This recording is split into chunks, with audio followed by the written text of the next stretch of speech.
question. Pourquoi vous êtes là? Pour ceux qui sont récemment installés, pourquoi vous êtes venus vous installer et qu'est-ce que vous attendez d'une association comme la nôtre?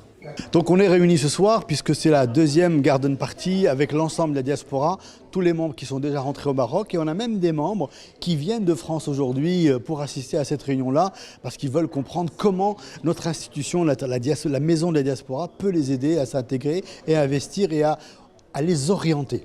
C'est un événement d'autant plus important qu'il tombe à pic, puisque hier soir, Sa Majesté a fait un discours relativement important qui a donné une vraie feuille de route avec la mise en place d'une nouvelle fondation, Mohammedia, pour pouvoir fédérer l'ensemble des parties prenantes et bien sûr la refonte de l'organisation du CCME qui va se focaliser davantage pour être une force de proposition et en même temps travailler de concert avec cette fondation Mohammedia.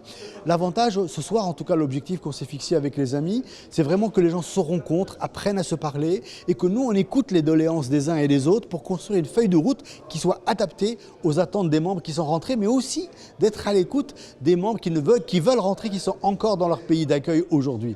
Donc c'est pour ça qu'on est assez content. Il y a plus de 220 personnes qui ont répondu présent aujourd'hui, mais le plus important, c'est que ce qu'on doit retenir aussi du discours d'hier de Sa Majesté, c'est qu'il y a 6 millions de personnes à travers la diaspora au niveau mondial et qu'aujourd'hui, elles vont avoir 2 organes qui vont les aider à avoir beaucoup plus de lisibilité, à répondre à leurs attentes, d'autant plus que cette diaspora, ce n'est pas une diaspora, c'est plusieurs. Puisque quand on est en France, en Allemagne, en Turquie ou en Asie, ce n'est pas la même diaspora puisque l'éducation, la culture n'est pas la même. Donc il faut fédérer tout ce monde-là et pour le faire, qui de mieux que des gens qui sont issus de la diaspora pour le faire. Voilà. Ça fait plus que 22 ans que j'habite à New York, New Jersey area.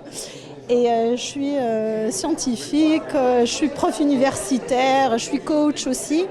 Et donc là, cette année, je suis revenue au Maroc et je suis hyper contente. Il y a tellement de projets sur lesquels on peut travailler, il y a tellement d'opportunités. Je trouve qu'il y a énormément d'initiatives qui ont été commencées par Sa Majesté et par les différents ministères. Donc j'ai envie de participer, je veux donner beaucoup de choses à mon pays. OK, give back, I want to give back.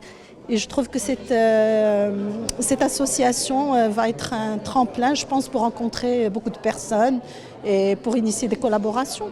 Aujourd'hui, on ne sait pas si on est vraiment de là-bas ou si on est d'ici, mais plus le temps avance, plus on sait qu'on est maroco-marocain, avec une fibre française, belge ou peu importe, parce que ce sont les pays qui nous ont vus naître et vus grandir. Mais cette culture marocaine et cet amour du pays, il reste ancré en nous.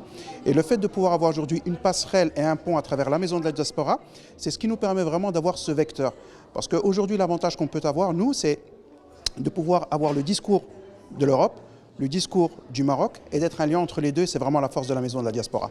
On peut venir au Maroc pour 3-4 ans et vouloir repartir dans son pays d'accueil, mais en même temps, est-ce que la législation, elle suit? Notamment s'agissant du transfert de son argent, etc., qui reste compliqué. Donc il y a très peu d'agilité sur le sujet, mais il y a aussi d'autres sujets sur lesquels la législation devra évoluer.